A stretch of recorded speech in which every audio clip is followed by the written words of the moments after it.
మరి కావాల్సిన పదార్థాలు కూడా రెడీగా ఉన్నాయి, చూసేయండి. ముందుగా 1 కప్పు మైదా పిండి, కొద్దిగా ఉప్పు, కొద్దిగా నూనె,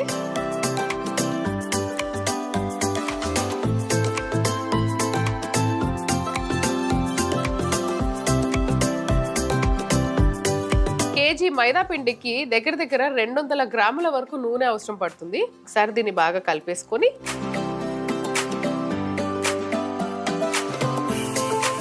నీళ్లు పోసుకొని చపాతీ పిండిలాగా కలిపేసుకోవాలి, అంటే సాఫ్ట్గా.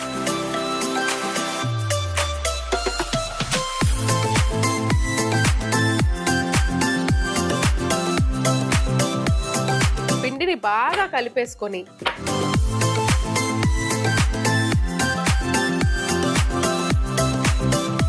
ఇప్పుడు కచోరీ పిండిని కొద్దిసేపు అలా వదిలేద్దాము. పిండి రెడీ అయిపోయింది. ఇప్పుడు నెక్స్ట్ కావాల్సింది ఏంటి? కచోరీ, మూంగ్ దాల్ కచోరీ. కాబట్టి మూంగ్ దాల్ స్టఫింగ్ అనేది కూడా చాలా ఇంపార్టెంట్. అసలు టేస్ట్ అంతా కూడా అందులోనే ఉంటుంది. సో స్టఫింగ్ ప్రిపేర్ చేద్దాం. ఒక మూకుడు తీసుకొని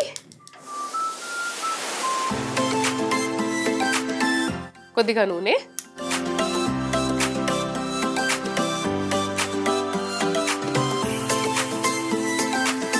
నూనె వేడెక్కింది.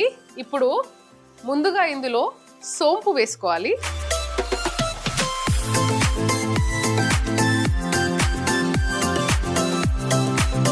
స్టవ్ ఆర్పేసుకోవాలి. ఇందులో ఉడకబెట్టుకున్న మూంగ్ దాల్,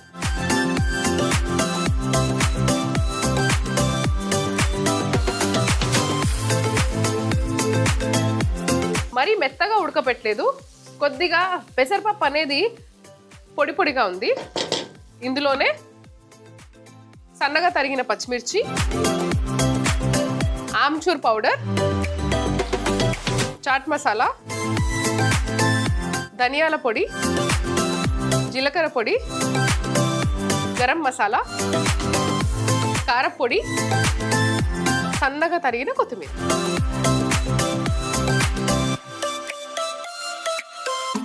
బాగా కలుపుకోవాలి.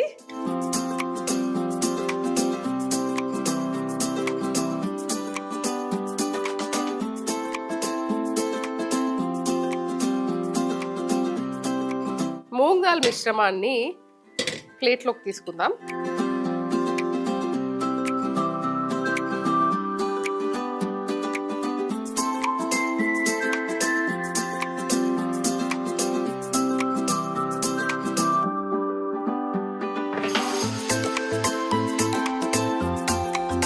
ఈ మూంగ్ దాల్ మిశ్రమాన్ని ఇలా ఉండలుగా చేసుకొని పెట్టుకోవాలి.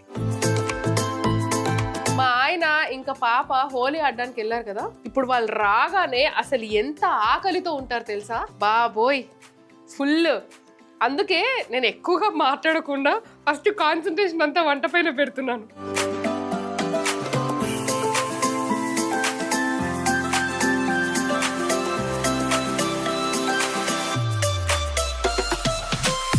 మథురాలో హోలీ ఎందుకు జరుపుకుంటారో తెలుసా?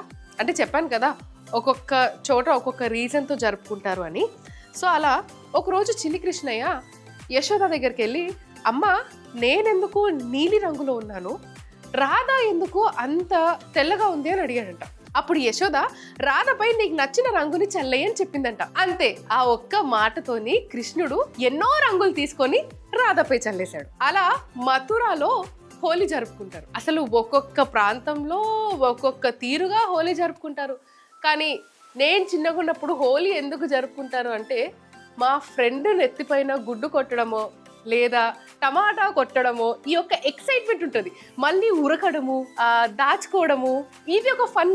పిల్లలందరికీ హోలీ అనేది ఒక ఫన్, ఒక కలర్ఫుల్ సెలబ్రేషన్. కానీ ఆ కలర్ఫుల్ సెలబ్రేషన్ వెనకాల ఎన్నో కథలు ఉన్నాయి. సో పిల్లలు కొంచెం పెద్దగా అయిన తర్వాత ఆ కథలన్నీ మనం ఎక్స్ప్లెయిన్ చేస్తే దాని ఇంపార్టెన్స్ ఏంటి అనేది కూడా పిల్లలు నేర్చుకుంటారు.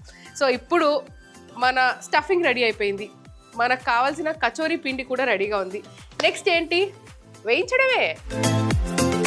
ఇప్పుడు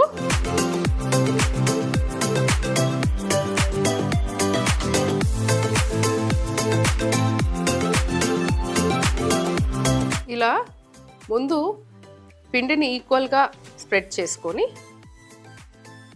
దీంట్లో మన ఈ స్టఫింగ్ పెట్టేసుకొని ఇలా క్లోజ్ చేసుకోవాలి.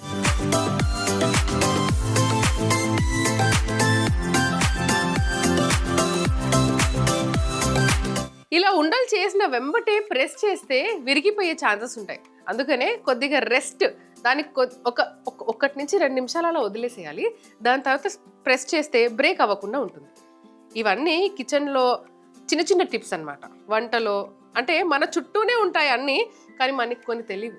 అవి ఎందుకు అవుతున్నాయి, అసలు ఏంటిది అని ఎంతో సెర్చ్, దాని గురించి ఏదో సైంటిస్ట్ లాగా మనం సెర్చ్ చేస్తాము, కానీ అప్పుడప్పుడు మనకు ఆన్సర్స్ దొరకవు, కానీ మన కళ్ళ ముందే ఉంటాయి. ఇప్పుడు ఏముంది, దానికి కొద్దిగా రెస్ట్ ఇస్తే బ్రేక్ అవ్వకుండా ఉంటుంది. ఈ రెస్ట్ ఇవ్వాలి అనే విషయం మనం మర్చిపోతాం. మనకేముంటుంది, త్వరగా చేయాలి, హడావిడి, అయ్యో లేట్ అయిపోతుందేమో, ఆకలి అవుతుందేమో అని ఆలోచిస్తూ ఉంటాం.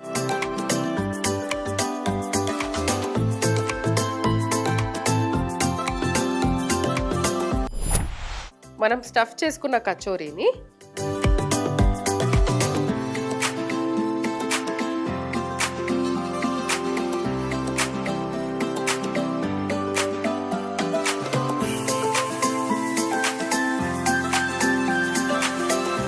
ఇలా 2 సైడ్స్ ఆయిల్ పెట్టేసుకొని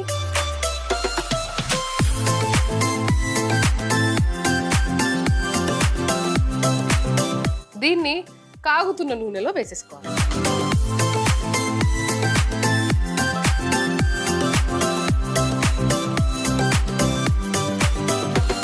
కచోరీ ఇప్పుడు డీప్ ఫ్రై అవ్వడానికి 8 నుంచి 12 నిమిషాలు పడుతుంది.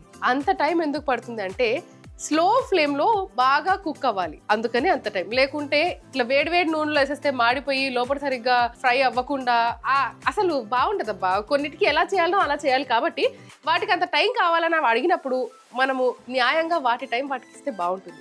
అంతలోపు క్లీనింగ్ చేసుకుందాం. మన కచోరీలు అయిపోయాయి. స్టవ్ ఆర్పేసుకొని